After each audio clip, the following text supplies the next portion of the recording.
Les risques telluriques en France, toutes et tous concernés. Une série de podcasts réalisés par l'infrastructure de recherche EPOS France.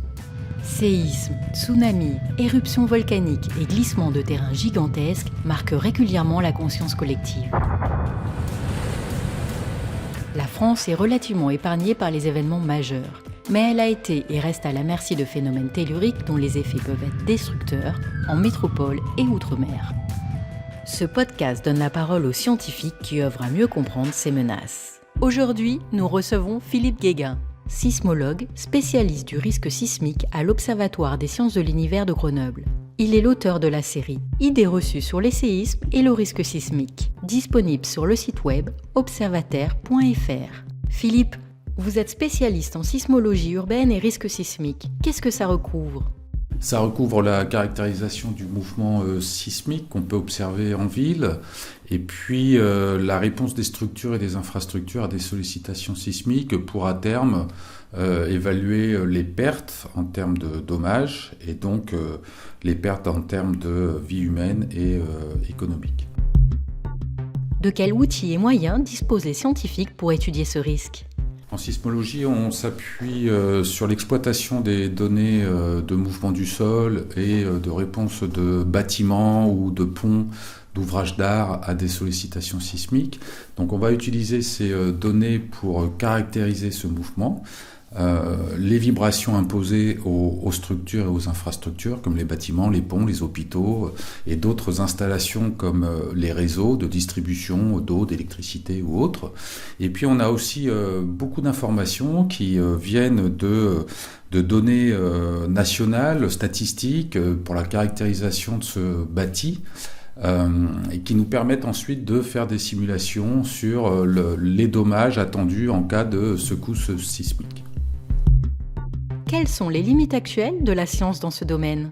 À l'échelle d'une zone urbaine, on va avoir une difficulté à prédire la variabilité spatiale de ce mouvement sismique, c'est-à-dire comment ces vibrations varient dans une zone urbaine.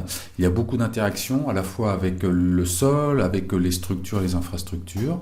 Et puis on a aussi des limites pour prédire, une fois qu'on a estimé ces dommages, pour prédire les pertes, que ce soit des pertes humaines, les victimes, ou des pertes économiques directes, les dommages aux constructions, ou indirectes, c'est-à-dire l'interruption d'activité sur la zone urbaine suite à un désastre naturel.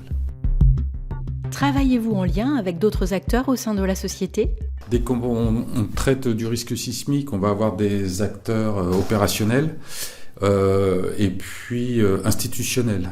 Les acteurs opérationnels, ça va être essentiellement les compagnies d'assurance qui, elles, proposent des produits assurantiels à leurs clients, tenant compte des risques qu'ils prennent. Et donc, on va travailler beaucoup avec ces compagnies, ces acteurs, pour améliorer les modèles de prédiction des pertes qui seront utilisés ensuite dans des produits assurantiels qui seront proposés à des clients. L'autre partenariat essentiel, c'est avec les représentants des collectivités territoriales, ces opérationnels qui mettent en œuvre des réglementations, des pratiques et qui veulent réduire les conséquences de ces catastrophes naturelles pour leur population. Et donc ce sont ces deux acteurs, à la fois assurantiels et opérationnels, institutionnels, qui sont les acteurs les plus importants avec lesquels on travaille.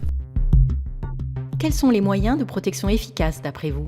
Il y a 3 actions essentielles. C'est améliorer la connaissance, c'est-à-dire qu'il faut promouvoir des études scientifiques sur la base de données ou autres pour mieux caractériser l'aléa, le mouvement du sol et puis la réponse des structures.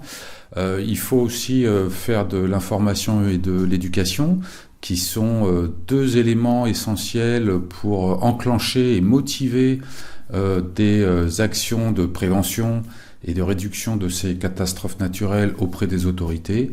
Et puis le 3e point, c'est la conception parasismique, qui est certainement la meilleure solution pour se protéger contre des dommages face à un aléa qui reste très incertain. Merci Philippe. Quant à vous, chers auditeurs, rendez-vous sur notre site web observateur.fr pour d'autres épisodes de notre série consacrée au risque tellurique en France.